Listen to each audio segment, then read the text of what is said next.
Hello, and welcome to Open Doors Metropolitan Community Church from wherever or whenever you are.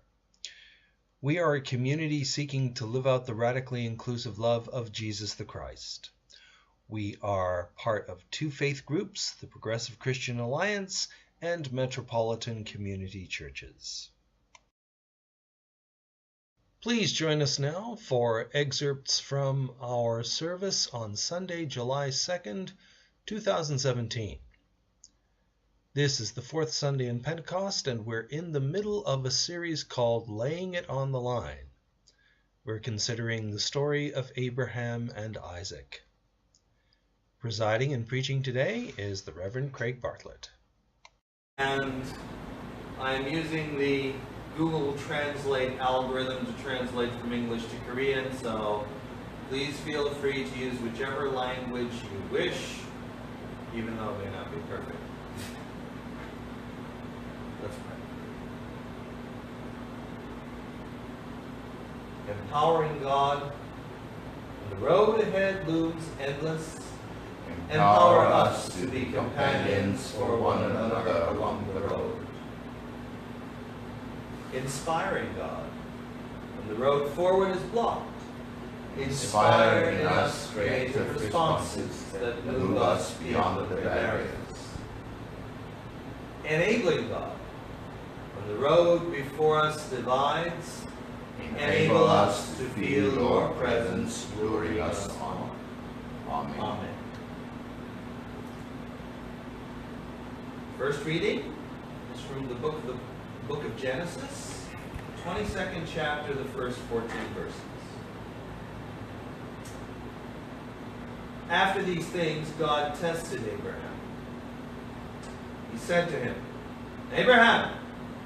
And he said, "Here I am." He said, "Take your son, your only son Isaac, whom you love, and go to the land of Moriah, and offer him there as a burnt offering on one of the mountains that I shall show you." So Abraham rose early in the morning, saddled his donkey, and took two of his young men with him, and his son Isaac. He cut the wood for the burnt offering, set out and went to the place in the distance that God had shown. On the third day, Abraham looked up and saw the place far away. Then Abraham said to his young men, "Stay here with the donkey. The boy and I will go over there. We will worship, and then we will come back to you." Abraham took the wood of the burnt offering and laid it on his son Isaac. And he himself carried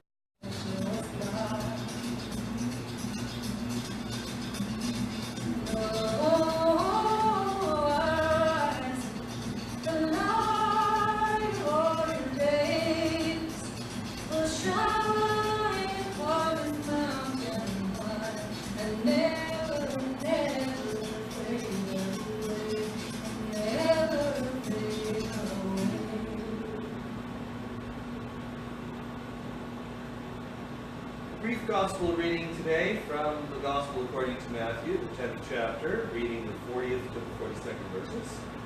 As is our custom, I'll invite a volunteer who feels brave enough to read. Thank you. Feel free to use either the English or the Korean version. 너희를 맞아들이는 사람은 나를 맞아들이는 것이요 나를 맞아들이는 사람은 나를 보내신 분을 맞아들이는 것이다. 예언자로 맞아들이는 사람은 예언자가 받을 상을 받을 것이요 의인을 의인이라고 해서 맞아들이는 사람은 의인이 받을 상을 받을 것이다. 내가 진정 너희에게 말한다. 이 작은 사람들 가운데 하나에게 내 제자라고 해서 냉수 한 그릇이라도 주는 사람은 절대로 자기가 받을 상을 잃지 않을 것이다.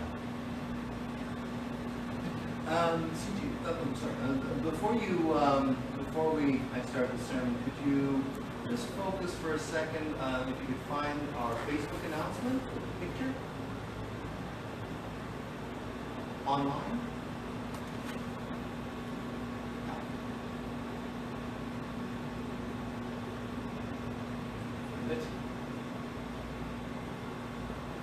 Or you can go to the website, doesn't matter. Whatever's easiest.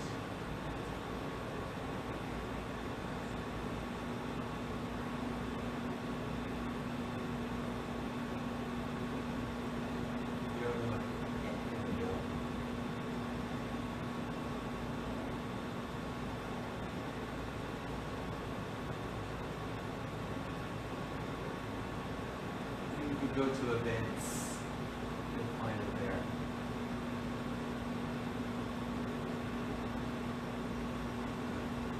There we go.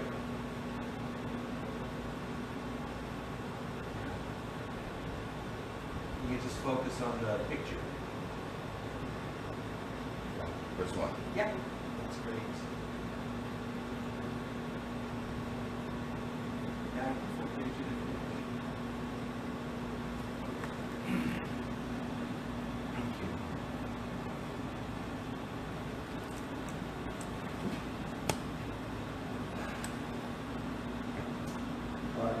lightly presume to preach your word, and may we never lightly presume to hear it. For your word is light and life.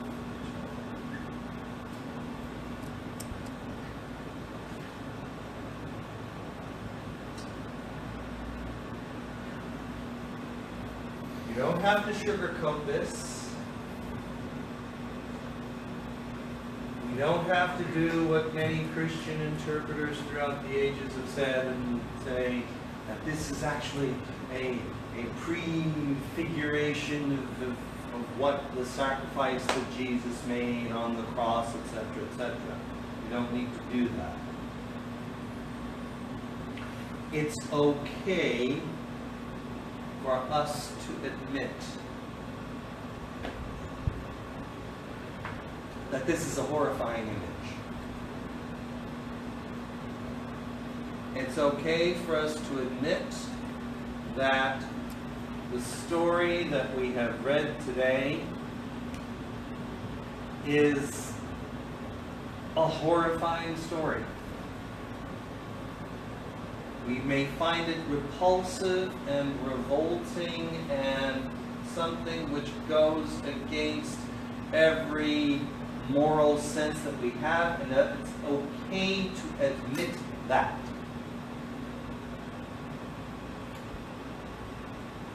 I am treating this as a story in line with my progressive Christian outlook. I'm not treating this as an historical event, but just because I may not view this as having historical factuality, that does not mean that I don't think there's truth here. There's profound truth here. Truth that we need to struggle with. It's okay for us to struggle with the idea of what the hell was going on in Abraham's mind when he thought he heard a divine voice saying, "Offer up your only son as a burnt offering." Especially when in other parts of the Hebrew Bible, it expressly forbids child sacrifice. In the book of Deuteronomy, in the book of Jeremiah, it is explicitly spoken against. In fact, the garbage dump in Jerusalem, which was known as the Valley of Hinnom, gained a reputation that, according to legend, the bodies of children which were sacrificed were dumped there. And it's actually from that garbage dump that Jesus The word Gehenna is given to Jesus in the New Testament, the Greek word, which gets translated as hell. Although we're not sure if, well, we kind of think that the concept of hell, as we now understand it, didn't really exist back then. Neither in the Jewish mind nor in the mind of Jesus, probably. But I digress. What is it that was going on in Abraham's mind? Did something snap? After the trauma of having to banish Ishmael, who was technically his firstborn son, did something just break in his mind? And did he begin to think, okay, God, what else do you want out of me? Did something like that happen? I don't know. I don't know what was in the storyteller's mind. I don't know what was in the minds of those who eventually put this story to paper as we have it now. But those are some thoughts.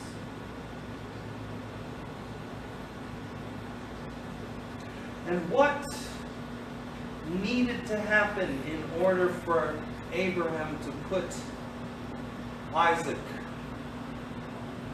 on the altar? I don't know about any of you, but when I grew up, we as kids often used to get into fake wrestling or boxing matches with our father, and as tended to happen, he always won. I was the more sensitive type, and I never dealt with that very well, I must confess. But in this story is, I don't know about you, but I sense in reading it this time, preparing for this Sunday, that horror, the sense that there's some kind of real struggle going on there, just goes into my mind, and I begin to think there was probably some kind of struggle that went on.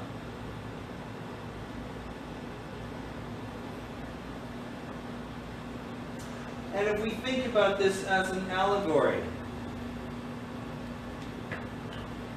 where do the times of sacrifice happen all too easily in our lives? I remember back 30 plus years ago, when I was an undergraduate student in Canada, and the issue of sexual orientation and readiness for ministry came up, which we knew as the issue. To which some smartasses used to say, "What issue is that?"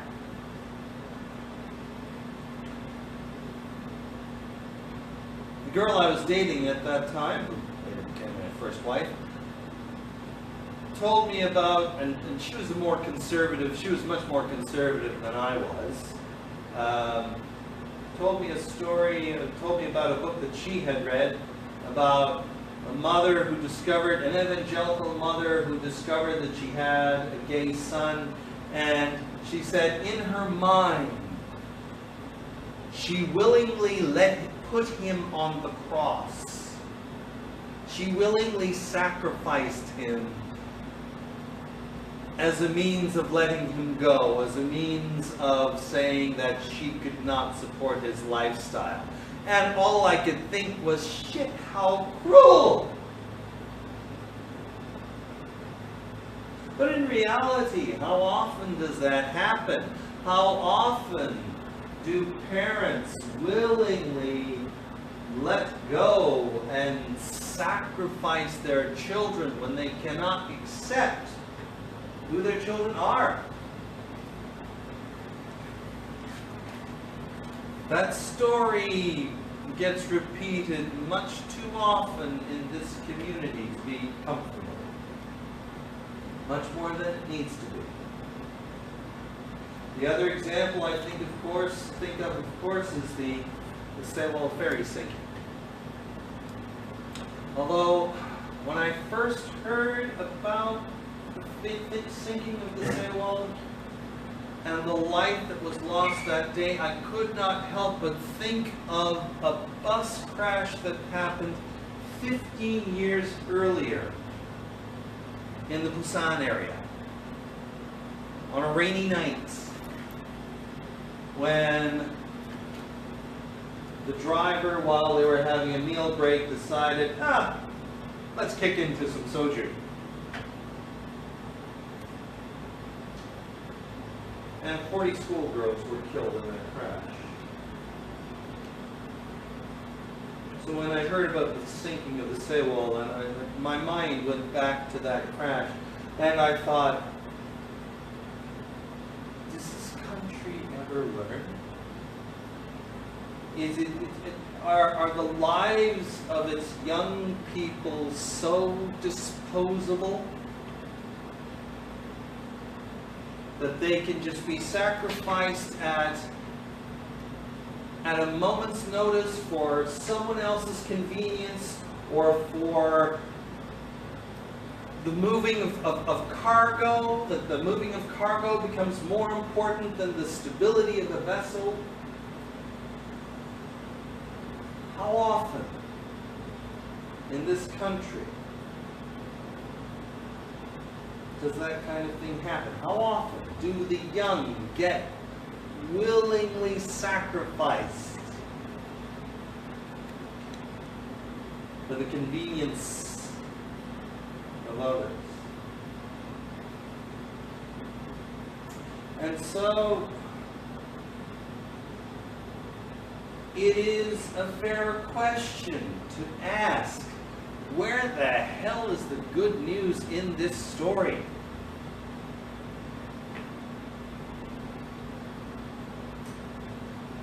Well,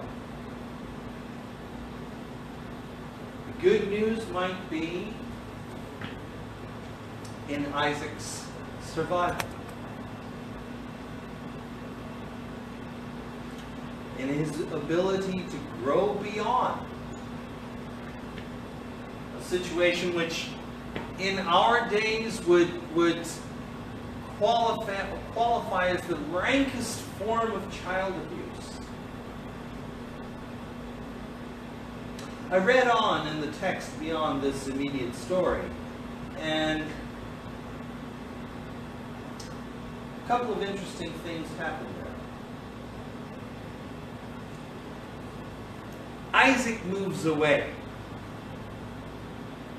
to another area. Abraham goes back and lives in Beersheba, but Isaac moves somewhere else. The family unit of Abraham, Sarah, and Isaac are never mentioned again. It could be that in the minds of the storytellers, this was the incident which broke this family unit.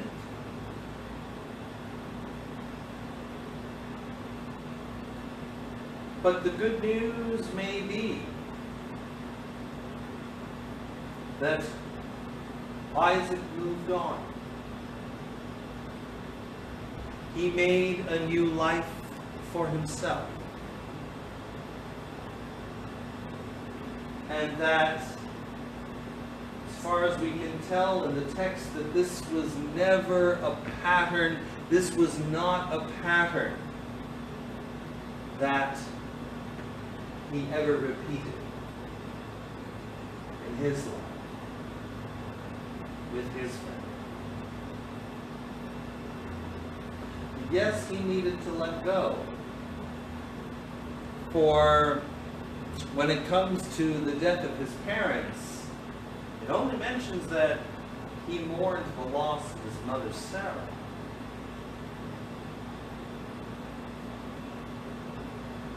But he moved on with his life. He was able to move beyond the trauma of this event.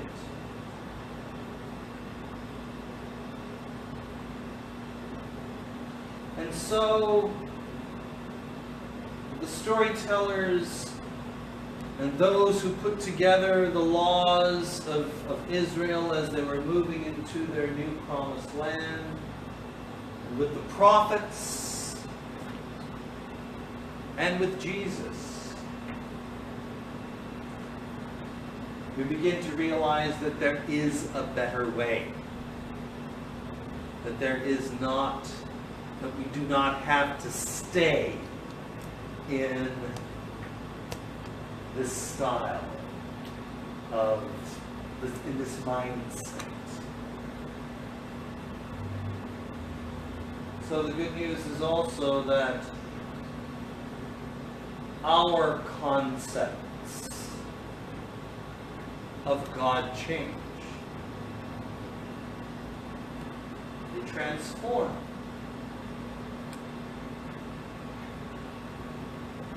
We let go of old ideas and embrace new ones. As we gain more understanding of who we are and what this world is like and what it is meant to be.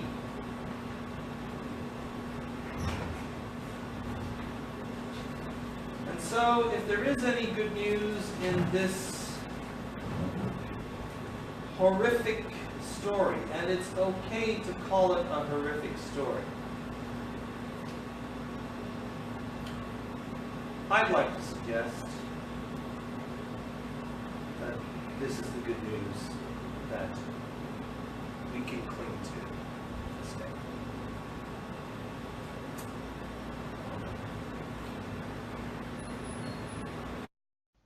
We're very happy to share these service excerpts with you, and we hope you'll find them useful in your own reflection or perhaps your own personal devotion and worship. Or better yet, you could join us in our worship and in our ministry.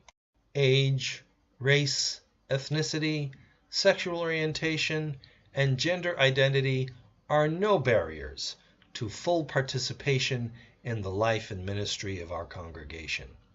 This is what we mean when we say radically inclusive. We hope you'll join us in our new worship space at Space L in Myeongdong, Gangbuk-gu in Seoul. Need to know how to get there? Service times or any other information? Just check our website at www.opendorskorea.org. We thank you for visiting us today.